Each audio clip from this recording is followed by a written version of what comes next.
Climax अभी बाकी है और डीके का हेडेक भी अभी बाकी है। अजीत जी, ये कह सकते हैं कि डीके शिव कुमार को दरअसल एक कांटों भरा ताज मिला है। उन्हें अपने आप को प्रूफ करना होगा, अपनी टीम बनानी होगी, सिद्धारमैया के करीबियों को भी सूद करके रखना होगा, वरना मुश्किलें बहुत आएगी। बिल्कुल बड़ी चुनौती डीके शिव कुमार के सामने है। अब तो अपनी सारी चुनौतियों से मुक्त हो गया सिद्धारमैया। अब जो एंटी इनकम्बेंसी क्रिएट हुई है, उनके 3 साल, अभी लगातार 3 साल वो मुख्यमंत्री रहे, और इसके पहले वाली विधानसभा में जब उन्होंने जेडीएस के साथ मिलकर के सरकार बनवाई थी, तब भी सरकार थी कांग्रेस की, और उसके पहले 5 साल कांग्रेस की सरकार थी। तो ये जो लंबी एंटी इनकम्बेंसी जो सिद्धारमैया को लेकर की थी, वो उससे मुक्त हो गए। अब जो करना है सो डीके शिव कुमार को करना है। सिद्धारमैया से भी तालमेल करना है, उनके पास जो वोट आधार है उसको साथ लेकर के चलना है, उनके जो लॉयल लोग हैं उन लॉयल लोगों को भी साधे रखना है, सिद्धारमैया को भी खुश करना है, आलाकमान को भी खुश करना है।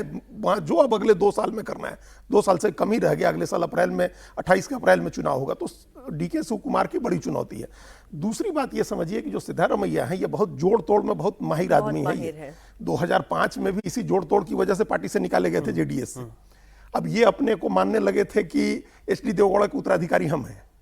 किसी रीजनल पार्टी में कोई अपने बेटे के अलावा, बेटी के अलावा कोई दूसरे को प्रमोट नहीं करता है। तो देवगौड़ा ने अपने बेटे को प्रमोट करना शुरू कर दिया था, एचडी कुमारस्वामी को।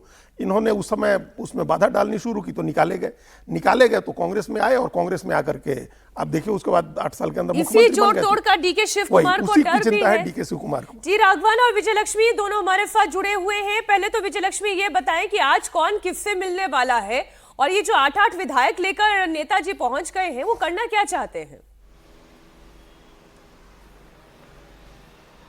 देखिए, अभी फिलहाल तो सिद्धारमैया की मीटिंग चल रही है 10 जनपद पर। सोनिया गांधी का आवास है ये, राहुल गांधी भी यहीं पर हैं, और आज मोटा मोटी जो कहा जा रहा है कि वो अपना आभार व्यक्त करने आए हैं कि पार्टी ने उन्होंने मौका दिया। कल उन्होंने अपना ये प्रेस कॉन्फ्रेंस में भी ये बात कही थी, लेकिन मोटा मोटी वो शायद पोलाइटली जो ऑफर उनको केंद्र नेतृत्व के द्वारा दिया गया था कि आप राज्यसभा में आ जाइए, शायद उसको पोलाइटली उस ऑफर को अस्वीकार करने की बात भी आज आला कमान के सामने रखेंगे, क्योंकि कांग्रेस लीडरशिप साफ तौर पर नहीं चाहती है कि 2 पावर सेंटर्स कर्नाटक में बने, और दूसरा एक बड़े ओबीसी चेहरे को कहीं ऐसी जगह अकोमोडेट करना है कि ये ना लगे कि इनका डिमोशन हो गया, ये लगे कि इनका एलिवेशन हुआ है।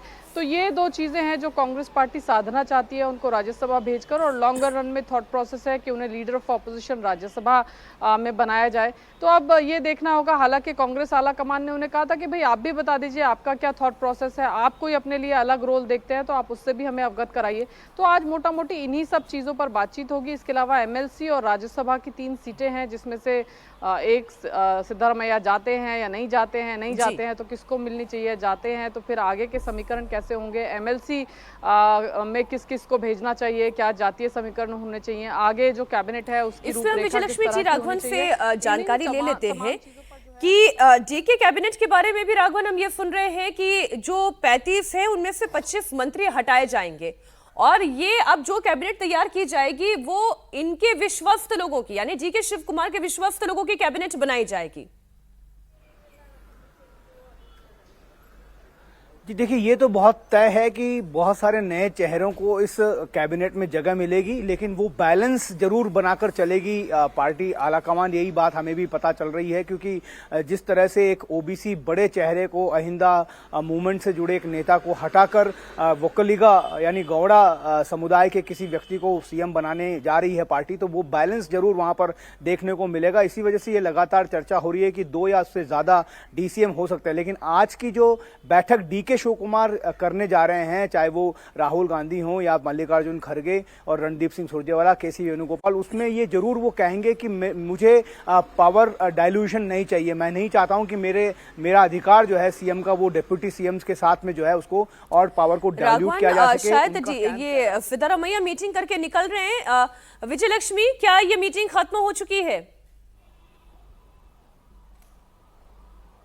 बिल्कुल, देखिए काफ़ी घंटा भर के करीब ये मीटिंग चली, और अब सिद्धारमैया निकले हैं। तो अब ये देखना होगा कि किस तरह की बातचीत उनकी हुई। हालांकि जब गए थे तो ज़रूर कैमरे, हमने माइक लगाने की कोशिश की थी, तो सिद्धारमैया बहुत कुछ बोले नहीं। कल जो प्रेस कॉन्फ्रेंस में उन्होंने कहा था वही अब तक का उनका ओपिनियन या स्टेटमेंट है।